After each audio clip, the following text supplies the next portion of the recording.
Top 10 Worst Children in History. What's not to like about children? They are cute, compassionate, loving, and by several estimates, the best creation of Mother Nature. We don't even mind acting a little childish ourselves on the odd occasion, but things often fall out of perspective and children do stuff they are not supposed to, and that is being modest. History has been witness to several occasions when of all things under the sun, children decide to kill. Yes, we have seen a truckload of child killers who have sent the heads of judiciary and law enforcement officials spinning. Today, we talk about the worst of them all. Here is a list of the top 10 worst children murderers of all time.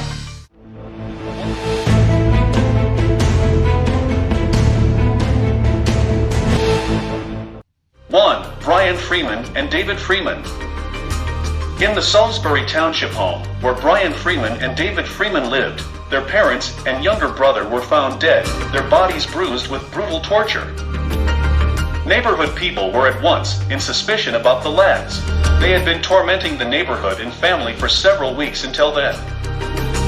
It has been said that Brian and David adhered to the neo-Nazi faith and imprinted tattoos on their shaven heads as a symbol. The police told the media that the evil incident occurred after an intense week of quarrel between the horrendous teenagers and their largely docile parents. 2. Edmund Kemper. In 1964, Edmund Kemper fired bullets at his grandparents for no known or established reasons.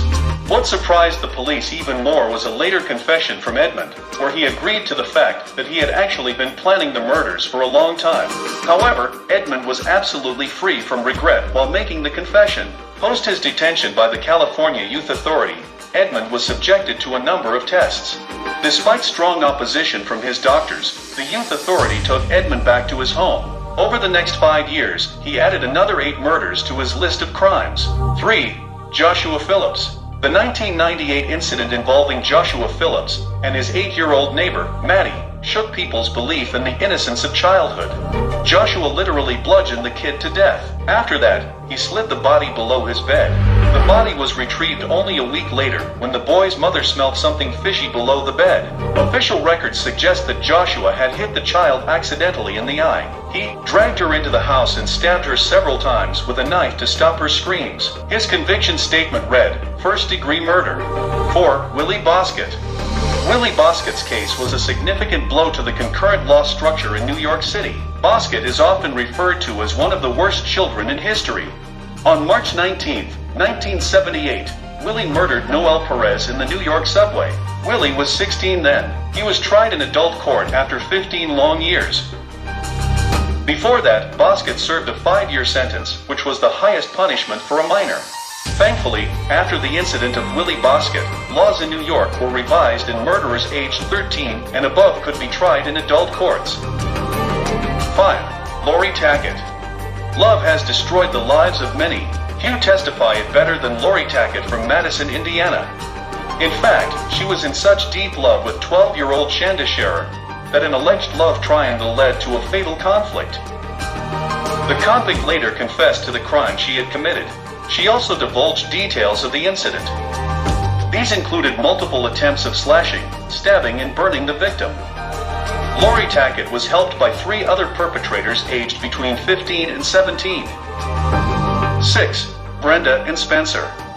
Cleveland Elementary School witnessed a truly horrific incident in 1979, and Brenda Spencer, a 16-year-old girl living across the street, was at the center of it.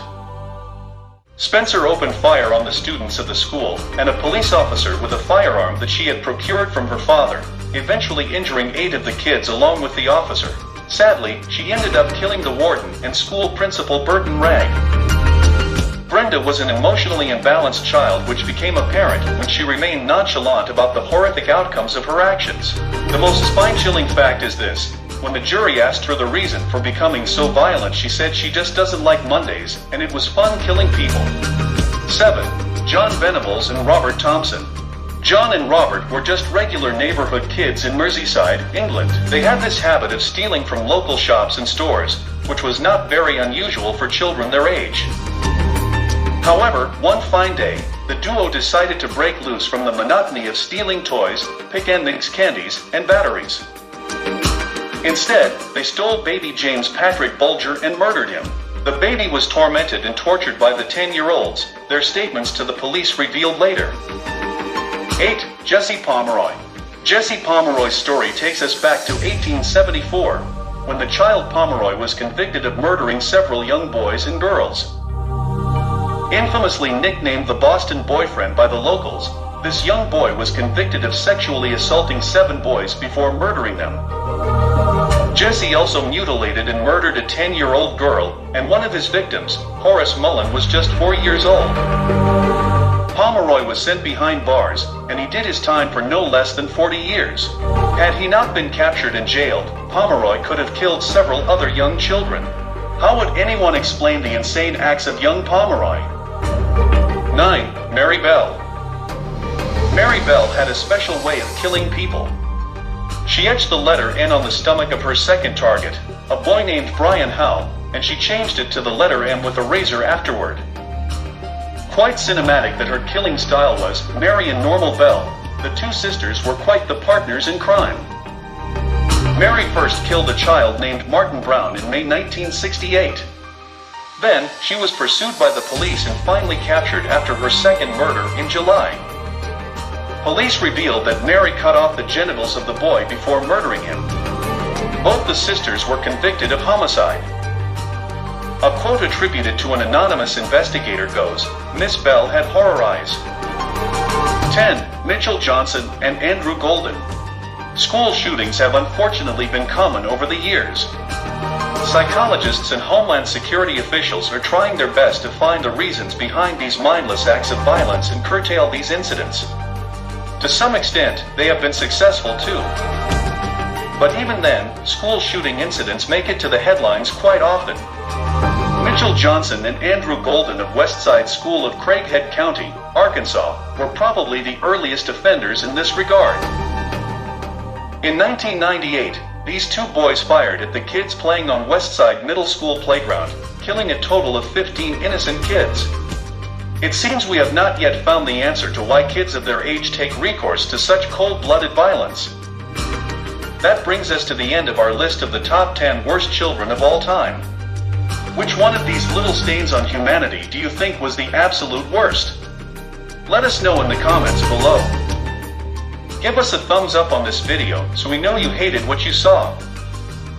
If you want to watch more videos like this one and would like to know about more mind-boggling facts and mysteries, subscribe to our channel and press the bell icon for instant notifications. We will see you soon with another set of incomprehensible facts.